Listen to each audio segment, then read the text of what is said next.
So I'm gonna play this real quick and then we'll start this reaction. But I had never heard of this before, so let's see what's going on.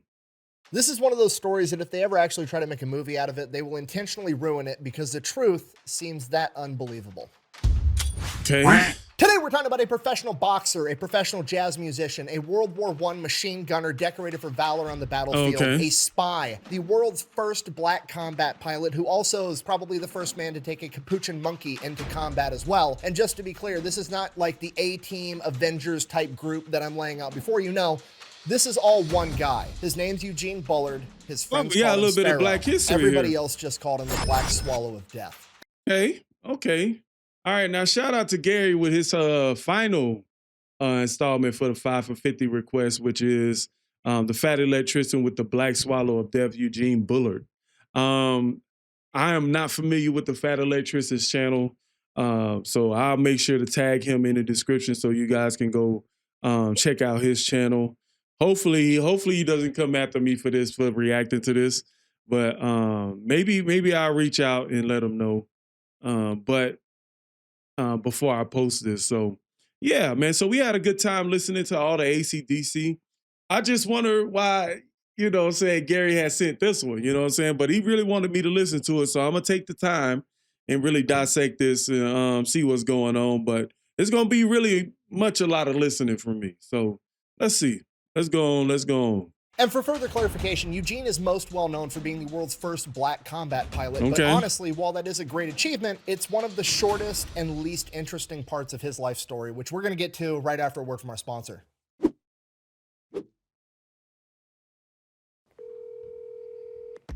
Yeah.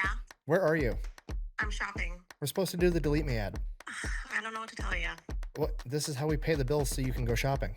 Okay, well, I'll get a body double. What does that even mean? You'll see. Delete me! What is happening right now? What's up? I know that's right. Anyways, Delete Me, biggest sponsor of the channel. You guys know the deal by now. You give them money, they make sure the data brokers on the internet are not selling your personal information. These data brokers are legally required to stop selling your information if you ask them to the right way. Unfortunately, each data broker has a different right way. And Delete Me knows all of them. Not only do they go and they get all that information taken down, they continue to monitor all of these data brokers in case they get your information again, and then they tell them to quit selling it again. You can actually do all that yourself. I mean, yeah, you could. You could also wire your own house and grow your own food, but at some point it becomes more cost. It's kind of mingled together in his mind. So not only is it every time he experiences racism, he has to deal with just the racism itself, but he's also constantly reminded of the fact that not only hundreds, early 1995, Eugene Bullard is born in Columbus, Georgia. He is $6 a month to do it for me. So if you're like me and you wanted to give Delete Me a try, I'm going to link in the discount code down below. Let's get back to the video. All right, the big ox. All right, October 9th, 1895, Eugene Bullard is born in Columbus, Georgia. He is the youngest of 7 siblings to William and Josephine Bullard. And as I'm sure you can imagine, growing up as a black child in the late 1800s, early 1900s in Georgia, aka the South, he experienced racism quite a bit at a very young age. His first exposure to this that he remembers was when he was about 5 or 6 years old. He noticed that all of the other white kids that were his friends started to treat him differently because their parents told them to. And to make everything 10 times worse, at the age of 5 or 6, not only does he have to come to grips with the fact that he's losing a bunch of his friends and that he's going to be treated differently in a negative way for the rest of his life for something that's totally outside of his control, but around this same point in time, his mother also passes away at the age of 37. And these two horrific circumstances kind of mingle together in his mind. So not only is it every time he experiences racism, he has to deal with just the racism itself, but he's also constantly reminded of the fact, oh, by the way, your mom died when you were a small child. And the way this manifests to young Eugene is he basically just wants to run away. He wants to get away from racism because A, that would be awesome, and B, it's going to allow him to not have to constantly be reminded of the fact that his mother died. And where he wants to run away to is this place that his grandfather and his dad always told him about where people weren't racist, a place across the ocean called France. Unfortunately, at this point in time, he's like 6 or 7 years old, and running away across an ocean is an impossible task for him, so he's just gonna have to stay put and deal with it for now. And this all comes to a head about a year later when he's 8 years old. His dad gets into an altercation at work. Now, William Bullard, his dad, is a single father in the South with 7 children. He is working his ass off, doing absolutely everything he can to provide for them. And the best job he's able to get at the time is working as a longshoreman, unloading cargo ships all day long. Now, he was a big guy to begin with. He's 6'3", but after unloading cargo ships for years on end, he is like 250 pounds of pure muscle on top of it. Because of this, he gets the nickname Big Ox. Now, despite the fact that he is a physically intimidating person, he still gets fucked with a lot at work, quite honestly, because they know that they can get away with it. He's a black guy. This is a South. He's not going to do shit because he's got 7. That's one of the things that the system that was set up at the time, that they wasn't intimidated by your size, because anything that you could do is your word against theirs. So imagine that's like almost going to school and having a whole school pick on you on a bus, and you're too small to do anything about it. You know what I'm saying? And that's rough, man. I hate that for him. There was love in a place most never get. Hold up, why is that playing? Know that they can get away with it. He's a black guy, and running away across an ocean is an impossible task for him, so he's just gonna have to stay put and deal with it for now. And this all comes to a head about a year later when he's 8 years old. His dad gets into an altercation at work. Now, William Bullard, his dad, is a single father in the South with 7 children. He is working his ass off, doing absolutely everything he can to provide for them. And the best job he's able to get at the time is working as a longshoreman, unloading cargo ships all day long. Now, he was a big guy to begin with. He's 6'3", but after unloading cargo ships for years on end, he is like 250 pounds of pure muscle on top of it. Because of this, he gets the nickname Big Ox. Now, despite the fact that he is a physically intimidating person, he still gets fucked with a lot at work, quite honestly, because they know that they can get away with it. He's a black guy. This is a South. He's not going to do shit because he's got 7 kids at home that are going to starve to death if he's not able to take care of him. So they just talk shit to his face and they treat him horribly. And Big Ox just puts up with it because it's literally all he can do if he wants to take care of his family. And this goes on for months and months. And there's this one dude at work in particular that's always fucking with him. His name's Billy Stevens. And Big Ox just ignores him. Billy Stevens talks shit. Big Ox just turns his back and walks away. And one day, Big Ox does just that. He turns his back and goes to walk away. And Billy Stevens grabs a hay baling hook and smacks him in the side of the head with it, splitting open all the skin on his skull. And Big Ox is now bleeding everywhere. He turns around, grabs him by the neck and the groin, lifts him over his head, and throws this man off a dock into a cargo ship with a massive thud at the bottom, presumably killing him. Big Ox immediately runs to the office of his boss, Mr. Bradley, who actually likes Big Ox and treats him with dignity and respect, explains what happened, and Mr. Bradley tells him, "Go home, lay low, I'm gonna take care of everything." Now, Stevens didn't die. Bradley drags him in his office and tells him, "Hey, you're not going to tell anybody about this or you're never going to work in this town again. You deserve that. Shut the fuck up." But unfortunately, a bunch of other racist white guys that were working on the dock saw a black man attack a white man. And that night, they go out to the bar, they start drinking, and they come to the conclusion that they should go do something about it. So that night, while Big Ox is at home with his 7 kids, 2 cars pull up into the driveway, at which point Big Ox tells his 7 kids, go hide under the bed and in the closet. He grabs a double-barrel shotgun, turns off all the lights, and points it at the door as a bunch of men are banging and screaming on the door and the windows. And he's just sitting there waiting in case they break that door down. He's going to have to fight whoever comes through it to save his kids. Literally one of the scariest situations a dad can be put in. And while that's going on, 8-year-old Eugene Bullard is hiding underneath a bed, horrified because now he's already lost his mom and he thinks he's going to lose his dad, and he doesn't know what's going to happen to him when that happens. Luckily, all of the men banging on the door come to the conclusion that nobody's home and they end up leaving. However, this is the breaking point for Eugene. At this point, at 8 years old, he decides, I'm running away from home. So that's what he does. He runs away. But Big Ox tracks him down and drags him back home. So he runs away again. Big Ox tracks him down again and brings him back home. And this goes on as an 8-year-old, a 9-year-old, a 10-year-old, an 11-year-old. He's constantly running away from home, and Big Ox is constantly tracking him down and dragging him back home. But then as a 12... But that's what I'm saying. Like, the older you get, you should feel a little bit more protected. But I understand, like, the circumstances are not conducive to the atmosphere that he's in. Like, it's weird, man. It's so weird. You know, my grandfather was born in Spartanburg, South Carolina, and something similar happened with his father too. So Ah, man, it sucks. home, and Big Ox is constantly tracking him down and dragging him back home. But then, as a 12-year-old, he saves up his money, gets $1.50 to buy a train ticket, runs away from home, hops on a train to Atlanta, and once he hits a big city, Big Ox isn't able to track him down.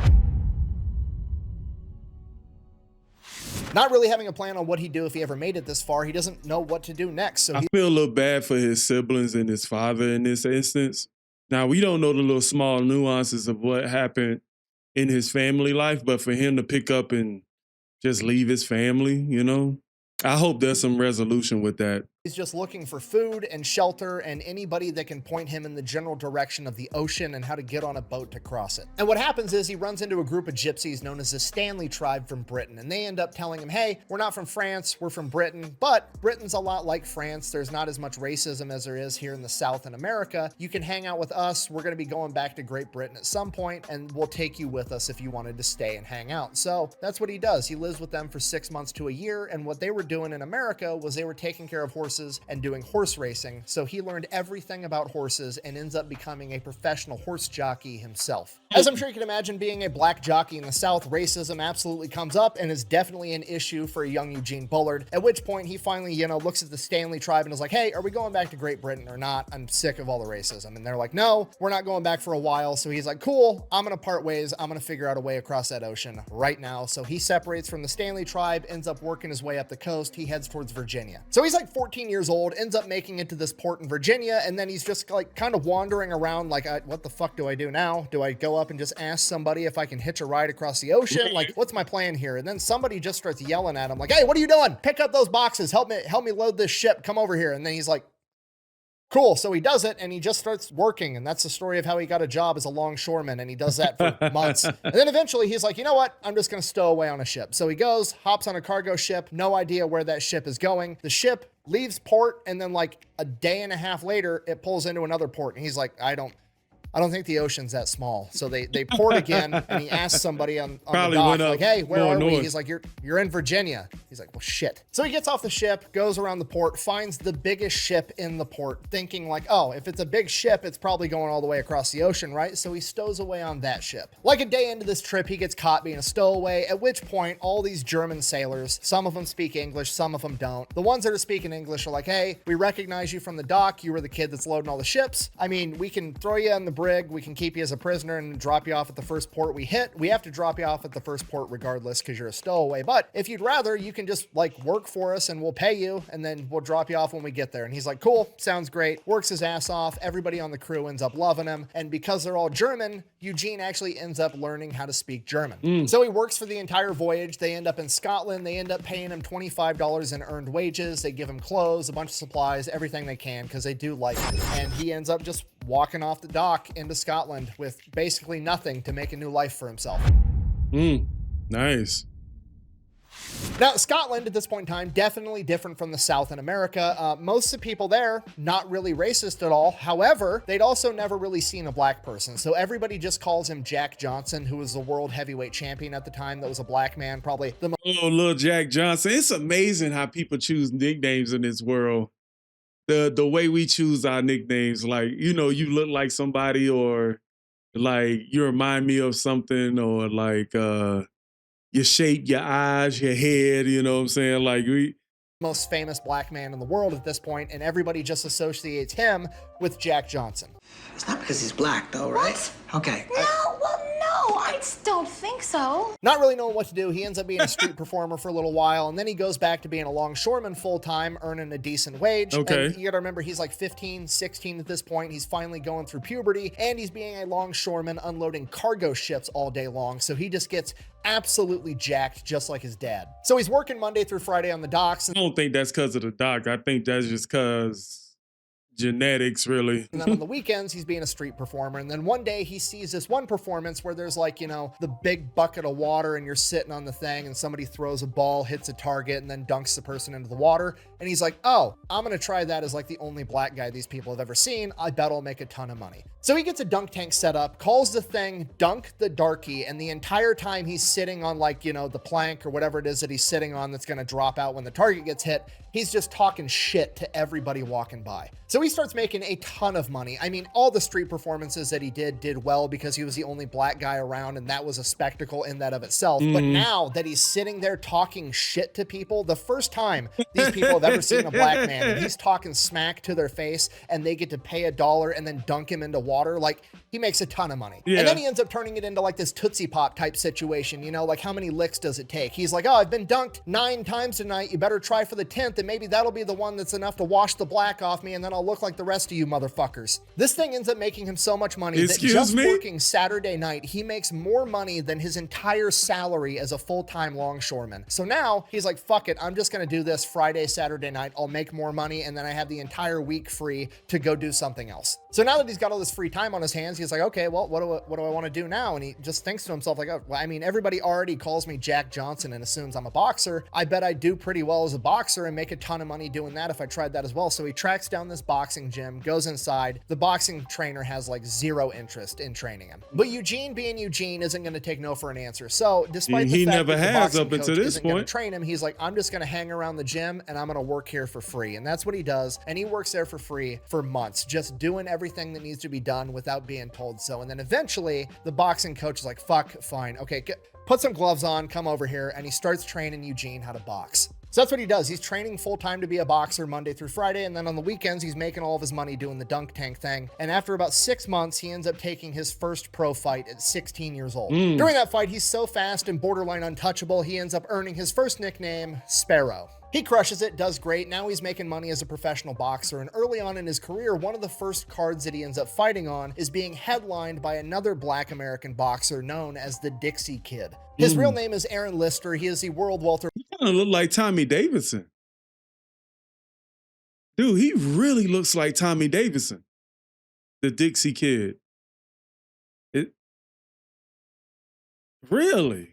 That's it. Champion, and at this point in time, he is currently living in France after leaving America for the exact same reason that Eugene Bullard did, to get away from racism and segregation. So Aaron Lister, presumably seeing a lot of himself inside the young Eugene, goes up to him after his fight and is like, hey, you should come back to me with Paris and train at my gym. To which Eugene is like, absolutely, Paris, France has been the goal my entire life since I was 8 years old. Let's go. And Eugene Bullard is now moving to France. So he gets to France, he learns French, and it's absolutely everything he ever wanted. He's a professional boxer, he's traveling all over Europe. He also picks up being a jazz musician and a street performer. He's living his dream. He's getting to travel around, do what he wanted, and people don't treat him different because he's black. He actually ends up training with a bunch of other famous black boxers that are living in France for the exact same reason, including Jack Johnson, the world heavyweight champ. Nice.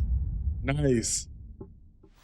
Unfortunately, like all dreams, you have to wake up eventually, and Eugene's wake-up call would come in August of 1914 when the Germans would invade France. At this point in time, Eugene is 18 years old, and he absolutely wants to go fight for his new adopted home. So he goes to the military recruiting office, shows up, and they're like, cool, where's your paperwork? And he's like, I literally have nothing. I left home when I was 12 years old in Georgia with nothing but $1.50 in my pocket. I don't have anything. So they basically kick him out and tell him that he can't join. So he starts asking around how he's going to be able to join and help fight and defend France. And he ends up finding out about the French Foreign Legion. If you don't know, the French Foreign Legion is pretty much exactly what it sounds like. It is like Black Ops. Fight on behalf of France. All the people that do it have a different reason for doing it. Some of them believe in what France is fighting for and they want to join that fight. Some of them are idealists. Some of them are just looking to get a new start, and they go and they serve in the French Foreign Legion for a couple of years, become a French citizen, and adopt a new identity. So Eugene goes and he talks to the French Foreign Legion. Unfortunately, he's not going to be allowed to sign up for a couple of more months until he turns 19 years old, which is exactly what he does on October 19th. He goes in on his 19th birthday, signs up for the French Foreign Legion. On the 19th day, on his 19th birthday. Now, the French Foreign Legion is pretty well known and very prestigious, and their training process and their qualification process is known to be extremely tough, and a lot of people don't make it through to become legionnaires. But at the end of the day, this is Eugene Bullard we're talking about, right? He was a professional horse jockey at the age of 12. He's been doing manual labor with grown men since he was 13,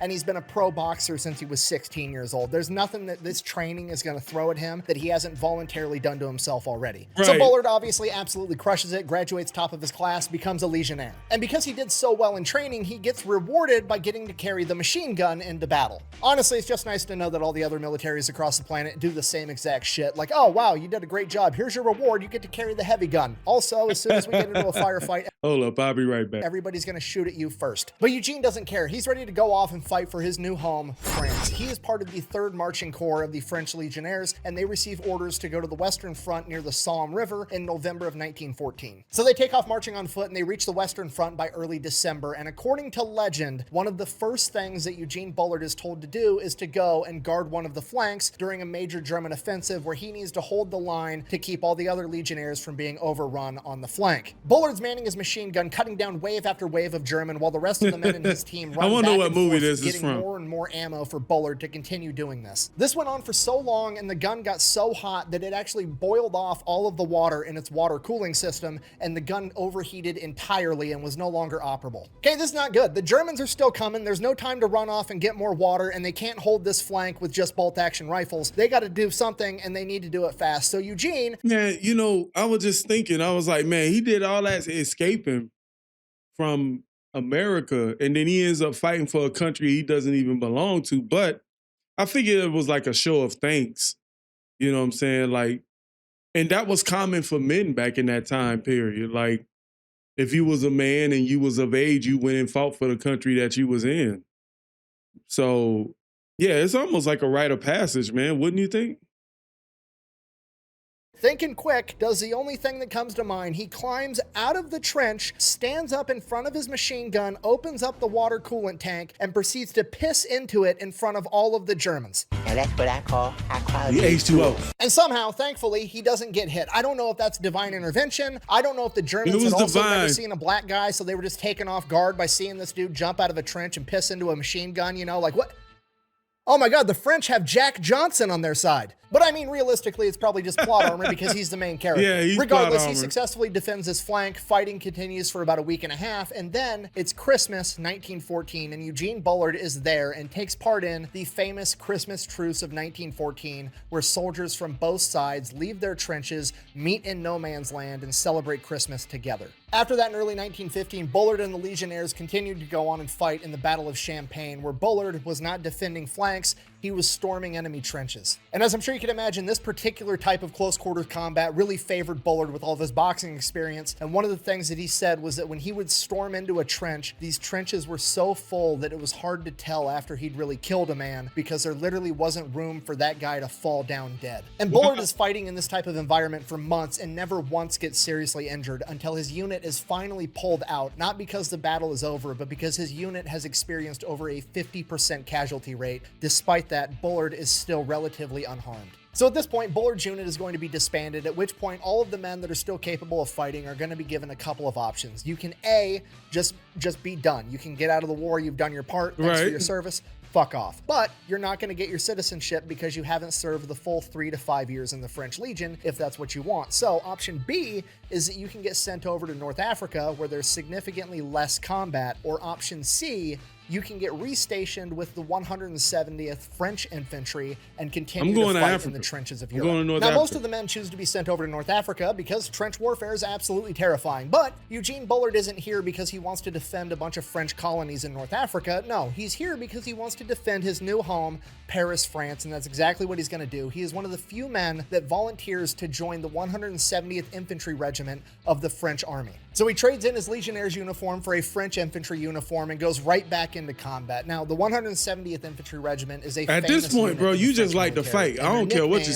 say. is the Swallows of Death. And after hearing about Eugene Bullard's performance in the Legionnaires and then continuing to perform at that same level, if not higher, in the 170th Infantry Regiment, it doesn't take long before he is officially given the nickname the Black Swallow of Death. From here, Bullard fights in the Battle of Verdun, one of the deadliest battles in World War II with over 1 million casualties, and unfortunately, Eugene Bullard is one of them. Shortly after Bullard and the men of the 170th took an enemy trench, the Germans would hit it with artillery fire, and a piece of that shrapnel would end up hitting Eugene Bullard in the face, cutting open the side of his face and ripping out most of his teeth on the right side. Despite that, Bullard manages to keep himself in the fight. Now, at this point, most people, at a minimum, would lay low, but not Eugene Bullard. That night, the commander of the 170th needs a volunteer to run through half a mile of machine gun fire and artillery fire to receive important intel and orders from the chain of command. What? And bring it back to him, and Bullard volunteers to lead the group that does it. Bullard, despite his injuries, manages to get this done and is actually put up for the French Croix de Guerre because of it, which is the equivalent of a Bronze Star. The very next day, Bullard is hit with artillery again, fracturing 2 vertebrae in his back and blowing off a chunk of his thigh that required 90 stitches to shut. He's sent back to Paris, where for the next 8 months, he is going to have facial reconstruction surgery, he's going to have rehab, and desperately try to regain his ability to walk. While undergoing treatment, he obviously meets a bunch of other soldiers that were also wounded, one of which was a commandant in the French Air Force, and he recommends to Bullard, you know, if you're not going to be able to go back and be a ground-pounding infantryman, maybe you could be a machine gunner in a ground-pounding infantryman. What he said?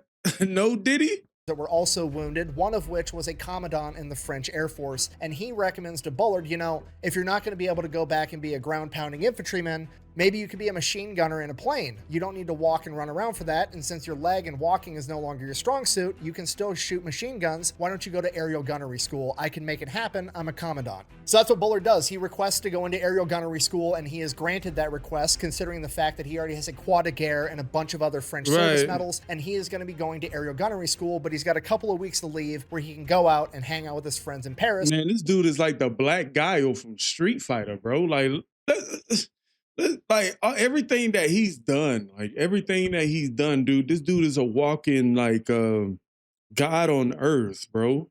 I can't necessarily understand or begin to fathom how those German men or those Frenchmen was looking at him. Like, this homeboy was literally built different, bro. He was literally built different with all those accomplishments. Dude, they better be glad it ain't no videotape, man. It ain't no videotape of that man doing that. Be going to aerial gunnery school, but he's got a couple of weeks to leave where he can go out and hang out with his friends in Paris before he does that. And one of his friends was this guy by the name of Jeff Dixon. He was this rich dude that lived in Paris, and when they were out drinking one night, he ends up betting Bullard $2,000 that he can't become the world's first black combat pilot, and Bullard accepts the bet. Now, does Bullard have $2,000? No, but he is the main character, and he knows he's going to make it happen either way. I'll make that deal. How about you, bitch? You make that deal? I'd make that deal. Damn good deal.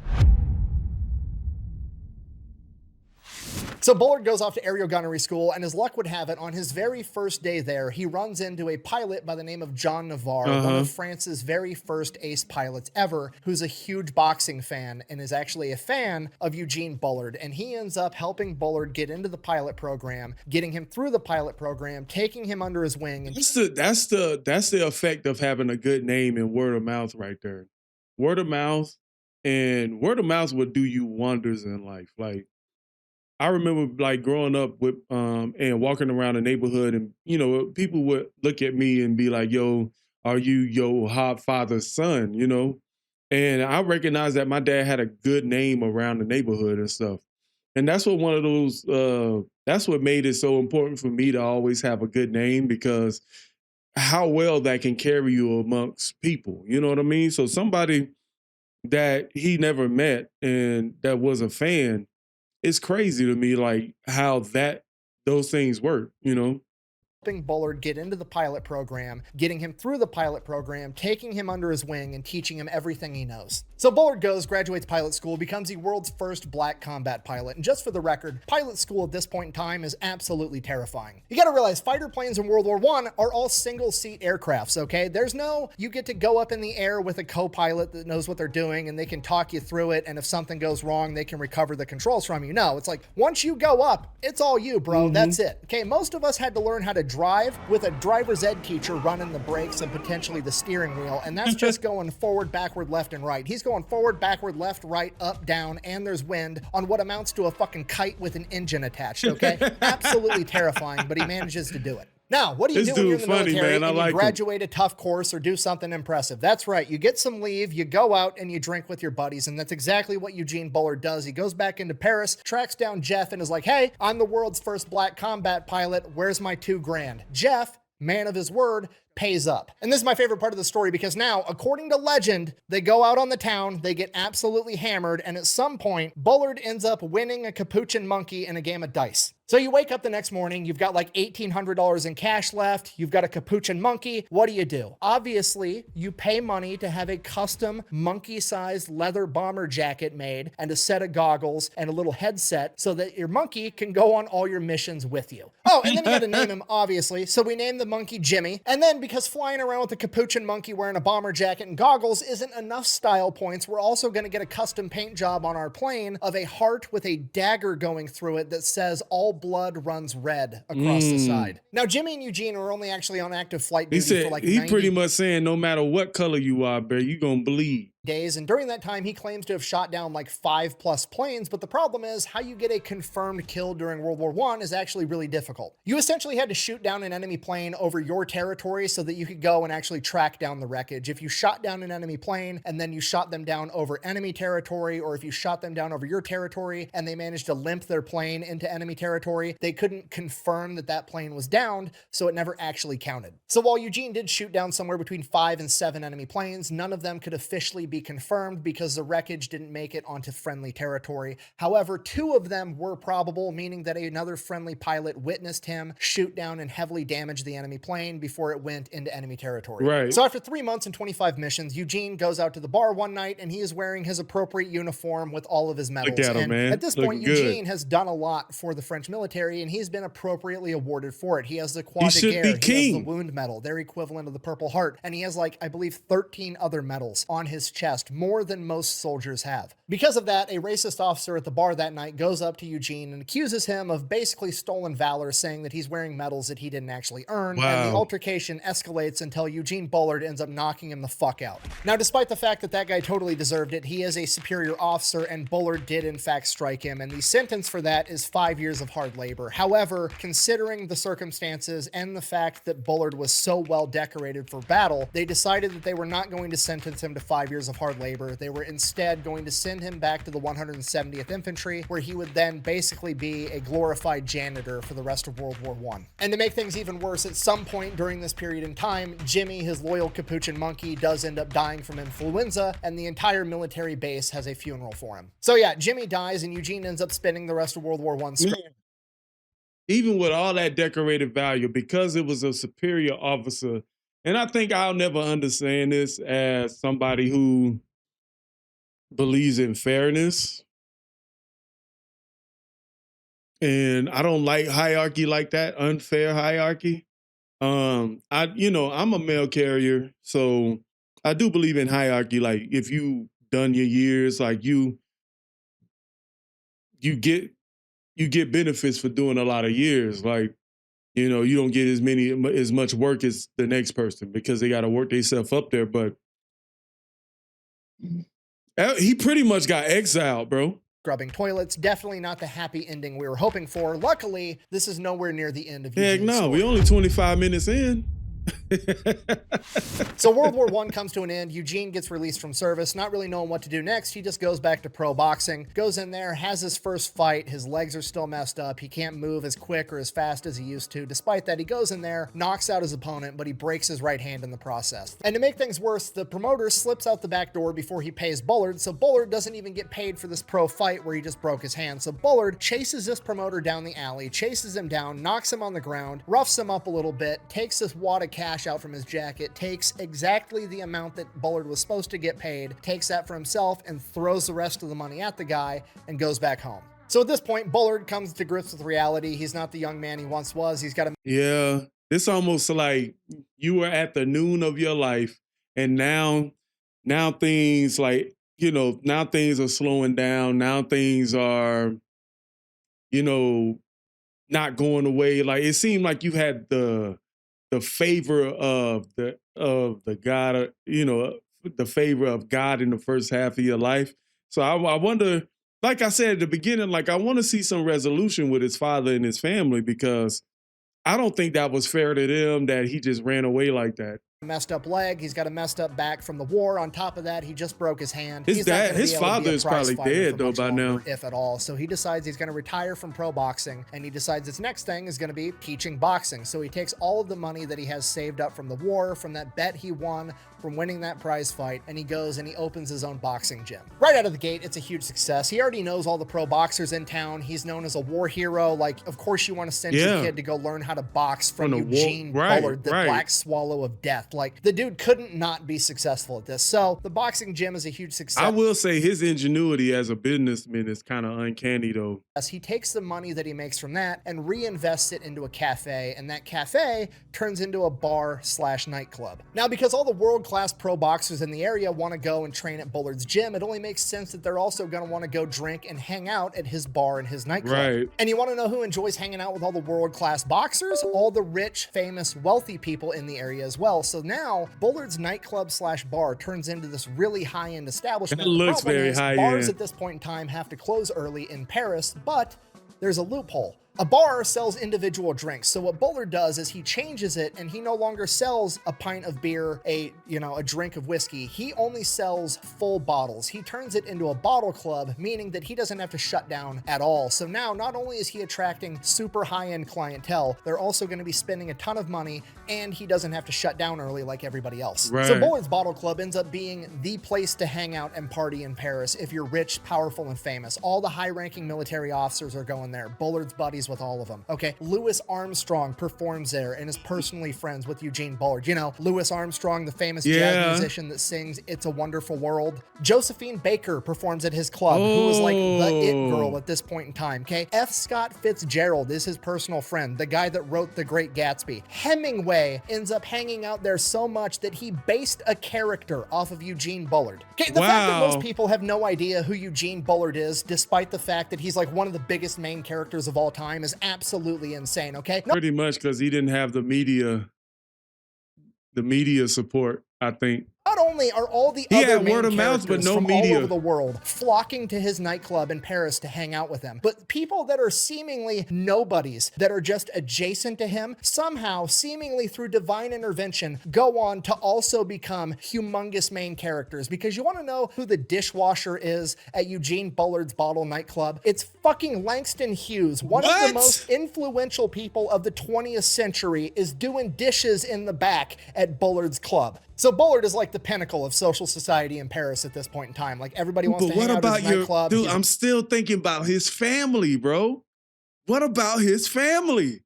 He just completely discarded his family. A war hero, everybody knows who he is. So during this time, he also ends up falling in love and marrying a woman by the name of Marcel, and Marcel is basically this heiress to this super rich French family. So they end up dating for a while, they end up getting married, everything's going great, they decide they're gonna start having kids. She ends up giving birth to Bullard's son, who unfortunately passes away at 6 months old from pneumonia. This scars Bullard for the rest of his life. Despite that, they do end up trying to have more kids, and in 1924, they're lucky enough to have a daughter, Jacqueline, and then again in 1927, they have another daughter, Lolita. And for the next couple of years after that, he's living the dream. He's getting everything that he hoped that he was fighting for. He's getting to have breakfast and lunch with his daughters every day before he goes off to work to run his nightclub. He has this, wife that they're fortunate enough that she gets to be a stay-at-home mom, and everything's going great. Unfortunately, when Marcel's parents pass away, they end up leaving her a fortune, at which point she gets a little bit tired of her husband always working at this nightclub all the time. She's super rich, and she just expects him to sell the nightclub, live off of their fortune, and they can go to the opera and just have fun for the rest of their life. But that's not who Eugene Bullard is. He wants to work for everything that he has. He wants to punch his own ticket. He wants to make his own way. He doesn't want to live off of another man's fortune, so he refuses to do it. This ends up causing a rift between Bullard and Marcel, and eventually she would end up leaving Bullard and both their daughters. Bullard ends up telling his daughters that the mom actually passed away. I'm not sure why. I'm assuming it's because the mom wanted nothing to do with them, and he thought maybe it would be... That was probably the best way he could defend her integrity,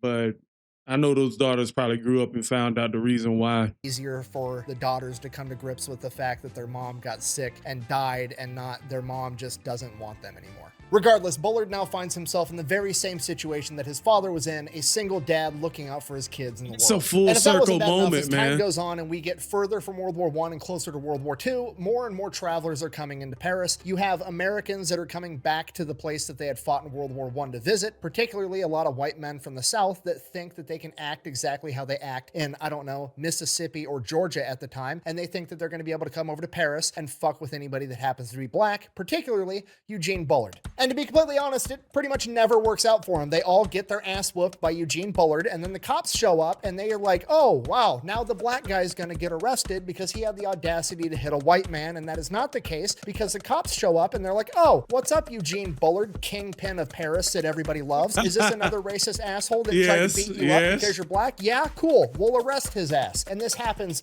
like damn near hundreds of times. In addition to that, there's another demographic of racist people coming into town, the Nazi Party, and he's not putting up with their bullshit either. Until he does. You know, it's kind of interesting that Nazis are racist. Then you got the Southern white people that are racist. And sometimes, like, when I see similar ideologies, because this is basically a superiority complex, like, when I see similar ideologies, I always think that there's some connection, almost like a spiritual connection between those people. Like, why would, like, the ideologies move within those circles of people? I don't know. It's hard to kind of describe, but let's go. And the reason he starts putting up with them is because he realizes he's a perfect spy and he starts working with the French resistance. You see, his high-profile club attracts high-profile Nazi officers, and they view him as just some dumb black guy. He definitely can't speak French and German and English, so they can just say whatever they want in front of him because he's not going to be able to understand what they're talking about. So he eavesdrops on high-profile Nazi officers all the time and reports it back to the French resistance. And he's so effective at it, they actually end up assigning him like a full-time French resistance spy. Her name is Cleopatra Terrier, or as everybody calls her, Kitty. In addition to working with Kitty, he also starts to get Josephine Baker, the famous woman I mentioned earlier, to start being a spy as well. Now, the problem with that is him catering to Nazis kind of pisses everybody off, and he can't just go out and tell everybody like, hey, I'm actually being a spy and setting them up. So he just kind of has to like let everybody think that he's being friendly with the Nazis when that's not his goal at all. So the general public's kind of pissed off at Eugene, and this all comes to a head when this drunk gangster comes staggering into his club at like 2 p.m. asking where Bullard is. So Eugene comes out from the back, and this gangster immediately shoots him in the stomach. Now, Bullard, having just been shot, immediately collapses. No, I'm just kidding. The man has plot armor. He then proceeds to bum rush the guy, take the gun away from him, and then beat him unconscious and halfway to death with a bottle of booze before collapsing. So his partner Kitty and his employees end up getting him to the hospital, at which point the doctor examines him, basically says the bullet ricocheted around inside your intestines before exiting by your right hip. You're like 99% gonna die. I'd start getting your affairs in order. Sepsis is gonna set in soon.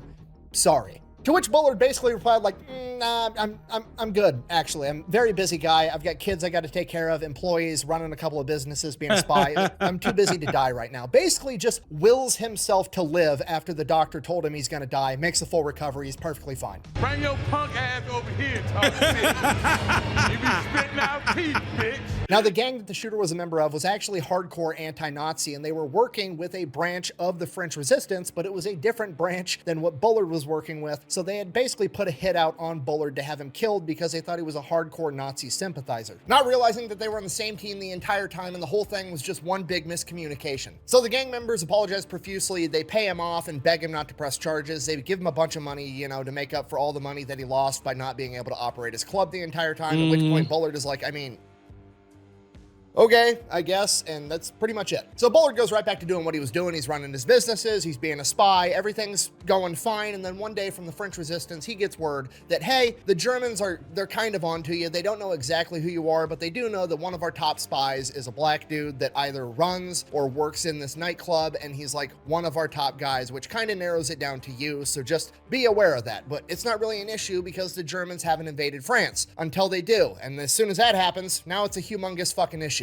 So after the Germans invade France, he basically has to board up all his businesses. It's impossible to run a business in France at this point in time. And at this point, he has two options. He either has to A, cut and run, flee to a different country, or B, at the age of 44, he has to go get a gun and fight the Germans. And this is Eugene Bullard. So he goes, tracks down the 170th Infantry Regiment, his old unit, and he's going to go fight with them. He takes a couple of $100, gives the rest of his life just go savings to his partner, home. Kitty. Just go back to Georgia. But like it's been like 30 years since he's seen his family. Dad is probably gone. And he ain't said nothing about his family since. Tells Kitty to watch after his girls until he comes back, and if he dies, get his girls somewhere safe. He loads up a 50-pound backpack with wine, cigarettes, and sardines, which is basically beef jerky, and heads off to the front line to link up with the 170th at the age of 44 years old. Okay, can we just take a minute to appreciate what a fucking gangster Eugene Bullard is? Like, the Germans attack, everybody else is fleeing the country, and his immediate knee-jerk reaction is like, I need a big backpack, I need cigarettes, booze, canned meat, and money for more cigarettes. I'll find a gun along the way. I'm gonna go fight these motherfuckers again, double or nothing, at the age of 44. This dude is a machine, So yo. that's it. Bullard sets off. He's going to go rejoin the 170th and fight the Nazis. He gets about halfway there, and then suddenly all the people are headed the other direction, including a bunch of wounded soldiers. The 170th has been completely wiped out. So Bullard's like, okay, cool. I'm going to turn around too. I'll head back to Paris, check on my kids. I'll find out where a different army unit is, and then I'll go join them. So he gets back to Paris. Germans already have control of it, and it is under complete lockdown. He can't even get in there to check on his kids. Now, there's still pockets of resistance, so he starts asking around, finds out that there's a big unit right outside of Lyon, so he heads that way, ends up linking up with some of the soldiers there, at which point he's like, okay, I'm just going to join you guys. They're like, you're kind of old. You need to go talk to the major in charge. So they send him that way. He goes to the major, walks in. Sure enough, it's a guy that he fought with at Verdun. This major immediately recognizes Bullard as the complete badass he was from World War I, immediately promotes him to sergeant and gives him control of a machine gun squad. He then sends him out to this smaller village outside of Lyon so that they can defend it. On their way there, they get ambushed by the Germans and they get hit with German 88 artillery fire, and it ends up killing 11 men, wounding 16, including Bullard.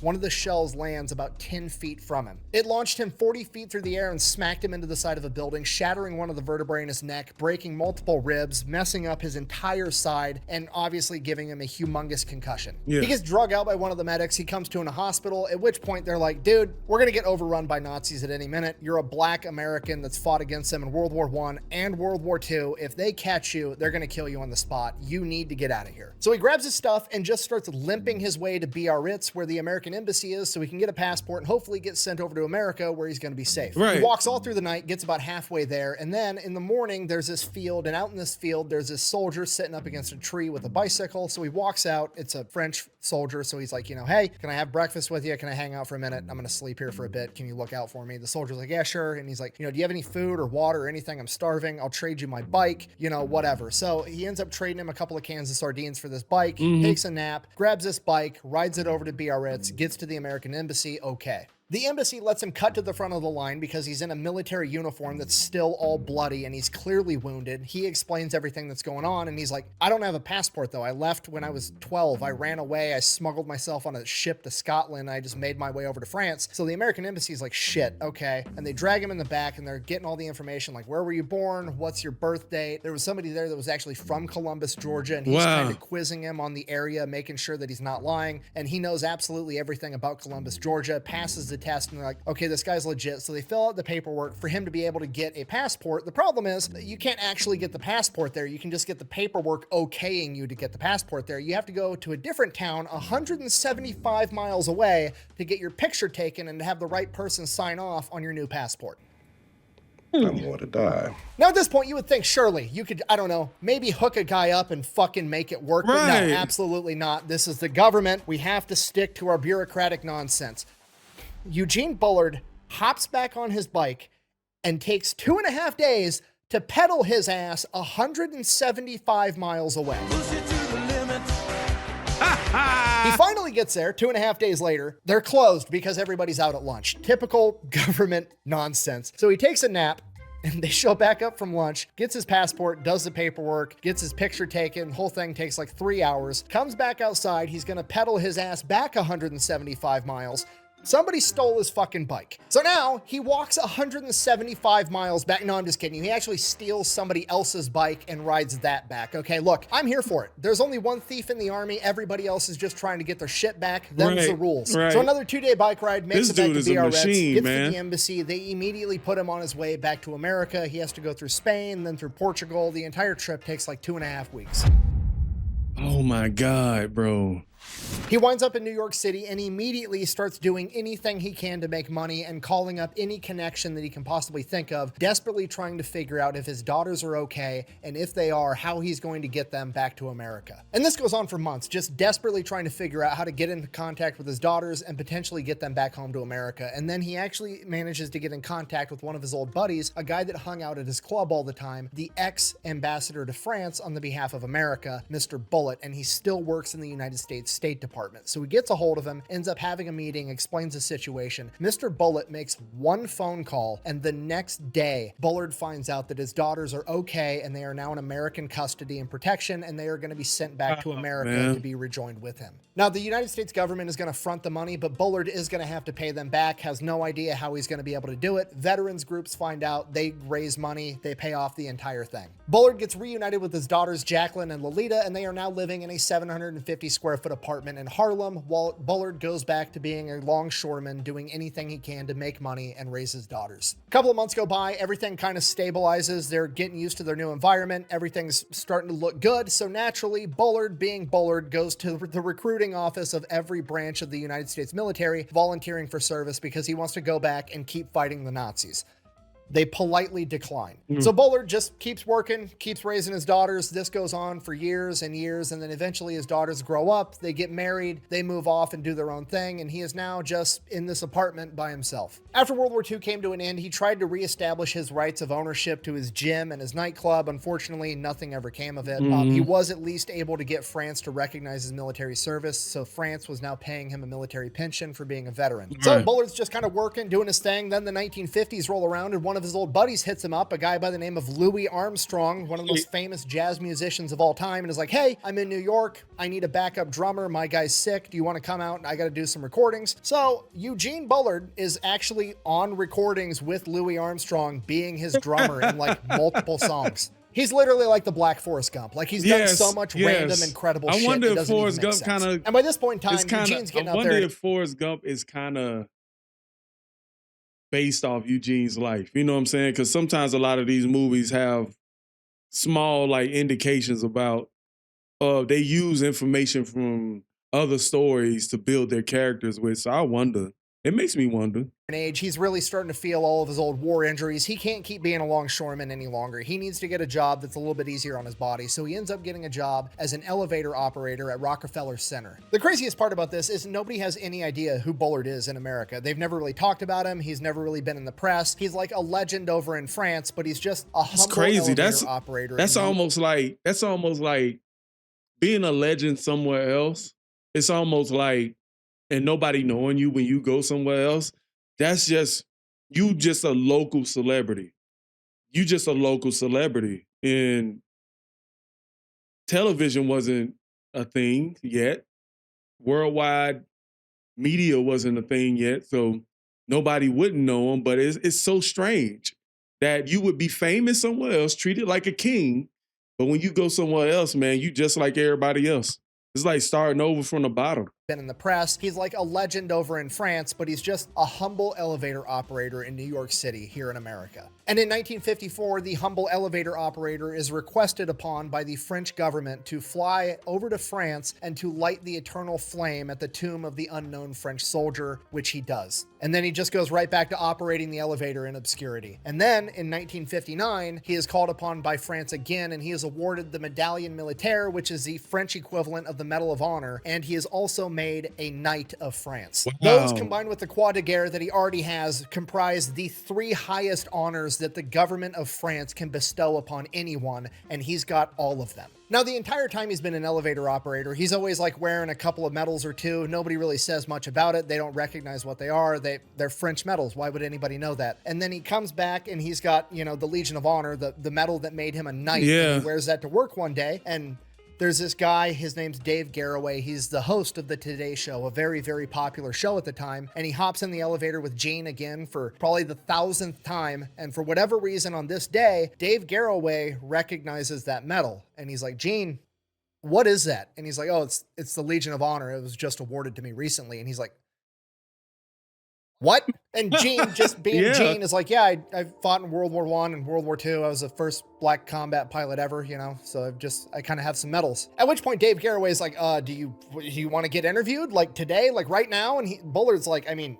I'm working. I'd have to find somebody to cover my shift. And he's like, I'll make a phone call. Trust me, you're fine. Just come on. You're going to get interviewed on live TV right now. Yeah. So he goes on live TV for 15 minutes in his elevator operator's uniform. The whole thing goes viral for the 1950s. He ends up going on a bunch of other news shows. They all request that he wear his elevator operator's uniform because it's like kind of the shtick, I guess. Yeah. But regardless, he gets his 15 minutes of fame and people finally start to know and recognize who he is. All this attention from the public actually inspires him to team up with an author and have his memoirs written and hopefully get them published. Unfortunately, once they were finished, no publisher wanted to publish them because, and I quote, the story's too unbelievable. Luckily, there are several books written about him. Both of them are called All Blood Runs Red, one by Henry Harris and one by Phil Keith. From here, he has one last moment in the sun. The president of France comes to America for a trip and they're making a huge deal out of it. There's a parade when he gets here. They're like, you know, filming him and everybody's watching him go to Saks Fifth Avenue to go shopping. And he's got this speaking engagement at this auditorium with like 5,000 people.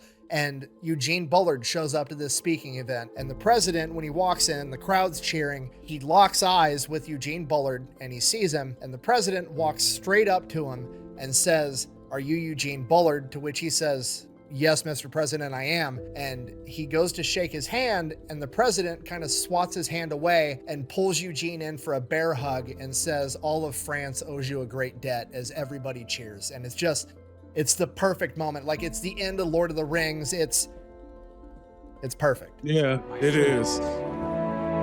Man, what a life. You bow to no one. Shortly after this, he is unfortunately diagnosed with a very aggressive form of intestinal cancer that would rapidly bring about the end of his life. 3 days after his 66th birthday, he would pass away. That's kind of crazy. Intestinal when he got shot, you know what I'm saying? It might have been that old injury that came back, you know? Last person to visit him was the author of his memoirs, Louise Harden. And when she got there, he was unconscious, in bed, laying down, hooked up to a breathing tube. And she's kind of crying quietly, and he must have heard her because the last words that he ever said was he woke up, pulled out his breathing tube, and said, "Don't fret, honey, it's easy." The dude can't even die without being a complete badass.